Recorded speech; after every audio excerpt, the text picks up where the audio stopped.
मेरे प्यारे बच्चों, देखिए यार, ये बहुत बढ़िया सवाल है। मतलब मुझे लगता है कि समझिए कि बहुत ज़्यादा कैलकुलेटिव क्वेश्चन, इसी क्वेश्चन को ब्रेक करने की कोशिश करते हैं। और ये सवाल जो है मेरे बच्चे, ये सिलेक्शन फेज 13 में भी पूछा और आरआरबी ग्रुप डी 2022 में भी सेम ही सवाल सेम डाटा पे पूछा हुआ है।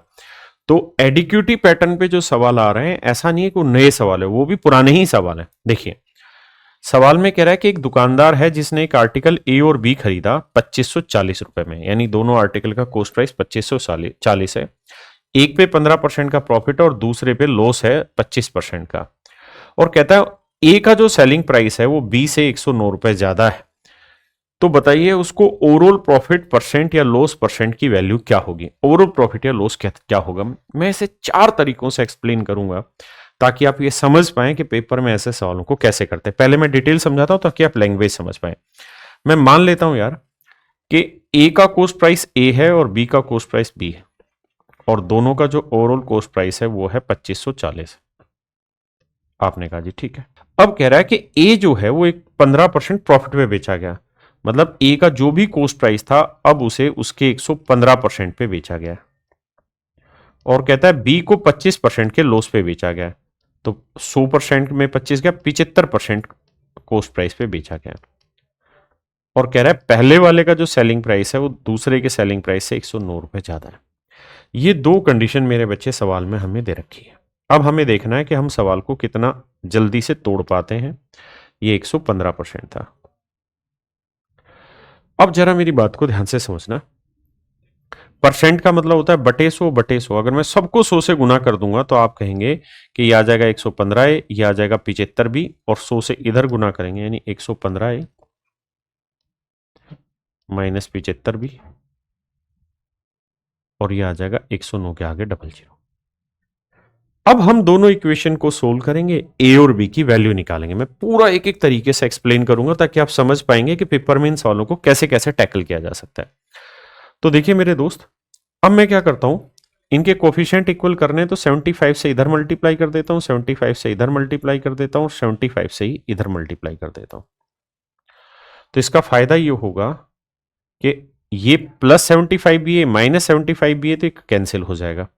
और यहां दोनों को जोड़ेंगे, 115 और 75 को जोड़ेंगे तो 190 ए आया। 2540 को अगर 75 से गुना करना है तो देखो मेरे भाई, हम यूं कर सकते हैं कि भाई 2540 गुना 25 गुना 3, या 100 माइनस 25 भी कर सकते हैं, जो मर्जी। तो मैं 25 से करूंगा इसे तो 0, 25 चौको 100, 25 पंजे 125 और 10 135, 25 दूनी 50 और 13 63। और 3 से करेंगे मेरे भाई तो 0 0, 3 पंजे 15, 3 3 9 और 1 10, 3 6 18 और 1 19। तो ये जो वैल्यू आ जाएगी, ये जो वैल्यू आएगी मेरे दोस्त, ये आ जाएगी 1,90,500। 1,90,500। अब मेरे बच्चे, मैं दोनों वैल्यू को ऐड करूंगा यहाँ, 1,90,500 और 10,900 को, तो डबल जीरो, 9 और 5 14, 1 9 और 1 10, 1 और 1 2। तो ये मेरा आंसर आया। अब हमें देखना है कि यार ए की एक्चुअल में वैल्यू क्या आएगी। तो भाग देंगे, तो 0 से तो 0 गया। अब 19 से काटेंगे तो 19 से कम 19 बचा कितना भाई, 1, ना जाने की 0, 19 ठीक है 114, और बचा 0। यानी मैं यहां से ये कह सकता हूं कि सर ए की जो वैल्यू है वो 1,060 रुपए आई। अब मेरे दोस्त, ए की वैल्यू मैं पहले वाली इक्वेशन में रख लेता हूं और यहां से निकाल लेते हैं बी की वैल्यू। तो हमें पता है कि भाई ए और बी दोनों का जो जोड़ है वो 2540 है। तो 2540 में से 1,060 घटाएंगे तो समझो कि 1,040 घटाते तो कितना बचता। तो आप कहते हैं 1520 और घटाएंगे तो बचेगा 1480। ये सॉरी भाई बी है। अब मेरे बच्चे एक बात बताना, हमें ये बात पता है कि भाई पहले वाले पे हमें 15% का प्रॉफिट हुआ है, तो इसका 15% निकालेंगे तो 15 छिके 90 और 15 कम 15, तो 159 रुपए का आया प्रॉफिट। जबकि दूसरे पे देखें तो लॉस है 25%। 25% की फ्रैक्शन 1/4, तो इसका 1/4 निकालेंगे इस वाली वैल्यू का, तो 1/4 आएगा, 4 तिये 12, बचा 2, 4 7 28, 370। तो यानी 370 का लॉस है और 159 का प्रॉफिट है। तो ओवरऑल क्या हुआ, घटाएंगे भाई, तो 10 में 9 गया 1, और 6 में 5 गया 1, और 3 में 1 गया, तो 211 रुपए का लॉस हो रहा है। कितने पे जी, सीपी है 2540, तो बटे 2540, तो गुना 100। अब देखो मेरे भाई, अब इसे कैलकुलेट करेंगे तो ऊपर आ जाएगा 110 और बटे आ जाएगा 254। अब हमें ये बात यहां से समझ में आ गई कि भाई यहां लॉस हो रहा है, प्रॉफिट तो हो नहीं रहा, तो प्रॉफिट हटा देते हैं। अब लॉस या तो 9% से ज्यादा या 9 से कम है, तो मैं क्या करता हूं, मैं ये देखता हूं कि क्या इसका 9 गुना है ये। तो 9 चौक 36, 9 5 45 और 3 48 और 9 दूनी 18 और 4 22। तो आप कहेंगे जी इसका 9 गुना अगर हम करते ना तो आंसर आता 2286, जबकि यहाँ है 2110। इसका मतलब जो आंसर होगा वो 9 से छोटा होगा, और 9 से छोटा मतलब ऑप्शन बी। एक तरीका होता है मेरे दोस्तों ये वाला सवाल करने का। ठीक है जी। अब एक और तरीके, मैं 3 4 तरीके बताता हूं ताकि इस तरीके के कैलकुलेटिव क्वेश्चन को सोल्व करने का तरीका ढूंढ पाए। और आप ये बात जानते हैं कि आंसर एक्यूरेट नहीं है, आंसर सारे के सारे अप्रोक्सीमेशन में है। तो अप्रोक्सीमेशन बड़ी चीज है यहाँ। देखिए दूसरा काम ये भी कर सकते हैं, यहाँ जो परसेंटेज निकालने में आपको दिक्कत हो रही थी ना, तो आप सीधा 100 ही मान लें, दूसरी कोस्ट को 100 भी मान लें, और ये 2540 कर लें। यानी समझ ये लें कि भाई पहले आर्टिकल की कोस्ट 100 है, दूसरे आर्टिकल की कोस्ट 100 भी, और दोनों कोस्ट है 2540। ऐसे भी आप मान सकते हैं। अब पहले वाले में 15% का प्रॉफिट कमा रहे हैं, तो इसका 100 का 15% प्रॉफिट निकालेंगे तो 15 ही आएगा, यानी इतने का तो हुआ हमें प्रॉफिट। और दूसरे वाले पे 25% निकालेंगे तो 100 बी पे 25% कितना हुआ, 25 बी। तो ये हुआ है लॉस। तो अगर आपसे कोई पूछे कि भाई ओवरऑल प्रॉफिट या लॉस कितना है, तो हमारे लिए बहुत आसान है ये निकालना कि हाँ सर ये हमारा ओवरऑल प्रॉफिट या लॉस है। कितना, 15A माइनस 25B। अगर 15A मेरा प्रॉफिट है तो सेलिंग प्राइस हो जाएगा 115A, और 25B लॉस है तो सेलिंग प्राइस हो जाएगा 75B, और दोनों सेलिंग प्राइस के बीच का डिफरेंस है 109 रुपए। अब एक कैलकुलेशन हम यहां से ये कर सकते हैं कि भाई इसको कैंसिल करना है 75 और 100 को, तो 100 का 3/4 कर दे रहे हैं, तो इसका भी 3/4 करेंगे, इसका भी 3/4 करेंगे। तो देखो यार 4 से काटेंगे ये आ जाएगा 75 से 75 कैंसिल, इसे काटेंगे आएगा 75 और 115 190 ये आ जाएगा। और यहां दोनों को जोड़ना होगा, तो 4 से काट लेते हैं, 4 6 24, 4 3 12, 4 5 20, 635। अब 3 से गुना करेंगे तो 3 5 15, 3 3 9 और 1 10, 3 6 18 और 1 19। तो अब देखो यार हमें भाग देना है 190 से, तो यार 190 से भाग देना है, तो यहां 190 से भाग देंगे तो ये 1900 भाग चला जाएगा, तो मैं इसे लिख लेता हूं 1900, बचा 5 वो इसमें जोड़ देता हूं, तो ये आएगा 114। अब मेरी बात को ध्यान से भाग समझना, मैं 19 से भाग देता हूं, 19 से कम 19, तो यहाँ 10 बचा, यहाँ आया 100, और यहाँ 19 छिके 114। अब मैं 10 से भी भाग दे देता हूं, तो यहाँ बचा 10 और यहाँ बचा 0.6। तो मेरे बच्चे ए की जो वैल्यू आई वो आई 10.6। आराम से मेरी बात को समझना, अगर आप यहां तक समझ गए तो मुझे बताना कि भाई ए की वैल्यू हम निकाल पाए। अगर हम ए की वैल्यू निकाल पाए तो अब इस ए के दम पे हम पूरा सवाल को सोल्व करने की कोशिश करेंगे ताकि आगे ना बढ़ना पड़े। अब ए की वैल्यू आ गई तो ध्यान से देखिए, देखो यार मुझे क्या चाहिए, मुझे चाहिए लॉस निकालना। देखो एक तरीका तो ये है कि मैं यहां से बी की वैल्यू निकाल लूं, है ना, या फिर मैं क्या करूं यहां से कि इसी के दम पे मैं यहां से इस क्वेश्चन को सोल्व करूं, क्योंकि मेरे पास कोस्ट पता है कि 2540 है, तो 2540 तो है मेरे दोस्त कोस्ट, और ये हुआ मेरा ओवरऑल प्रॉफिट या लॉस, बस इसे कैलकुलेट करना है। तो ए की वैल्यू 10.6 है। अब मेरे बच्चे हमें यहां चाहिए 25 और यहां चाहिए 15, तो 25 की वैल्यू ये 25 का 3 गुना है, तो यानी 15 का 3 गुना 45, तो मैं इसको लिखता हूं 70A जमा 45A माइनस 75B। तो मेरे दोस्त इस वाली कैलकुलेशन में ध्यान दोगे तो 70A, ए की वैल्यू 10.6 है, तो यहां से 3 कॉमन ले लेंगे, तो यहां बचा 15A माइनस 25B, और इसी की वैल्यू हमें चाहिए लॉस के रूप में, और बराबर में है 109।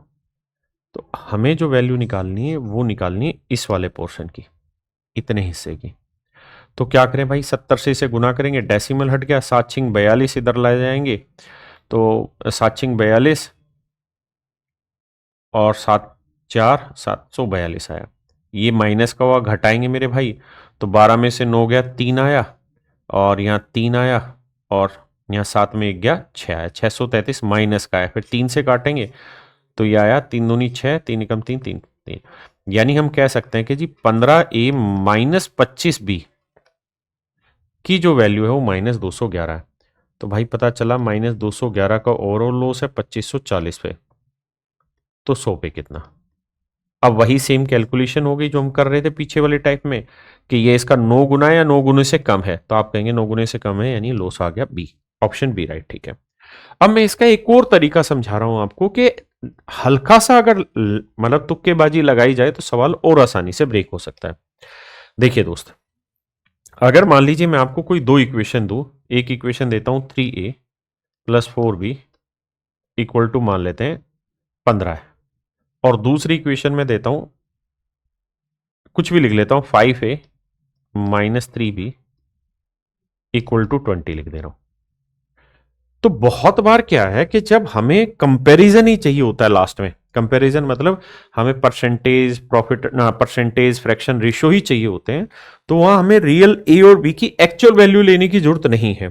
जैसे इस वाले सवाल में हमें कंपैरिजन चाहिए, प्रॉफिट या लॉस परसेंट चाहिए, तो हमें ए और बी की एक्चुअल वैल्यू लाने की जरूरत नहीं, उसके रेशियो से भी अपना काम हो जाएगा।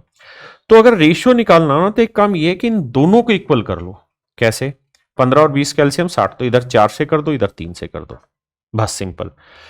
इधर 4 से कर दो, 4 से, इधर 3 से कर दो।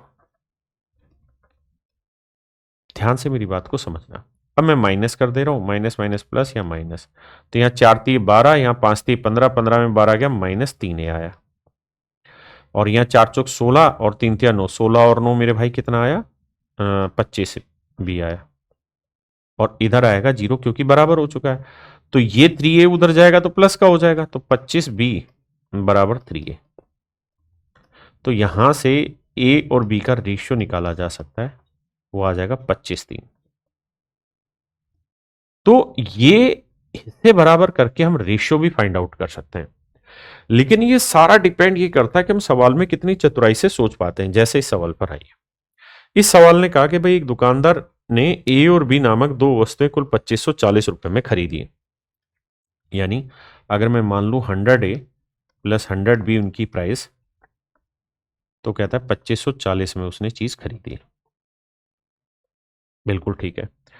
अब कह रहा है ए को अगर 15% प्रॉफिट में बेचे तो 100 का 15% 15 यानी 115 है, और इसको 25% लॉस पे तो 75 भी। तो कहता है ऐसी सिचुएशन में इसका जो सेलिंग प्राइस है वो इससे 109 रुपए ज्यादा होगा। ये आया मेरे दोस्तों मेरा सवाल। अब समझने की बात यह है कि मुझे आखिरी में परसेंटेज फ्रैक्शन या रेशियो चाहिए, तो मैं यहां क्या कर सकता हूं कि इन दोनों को इक्वल कर सकता हूं।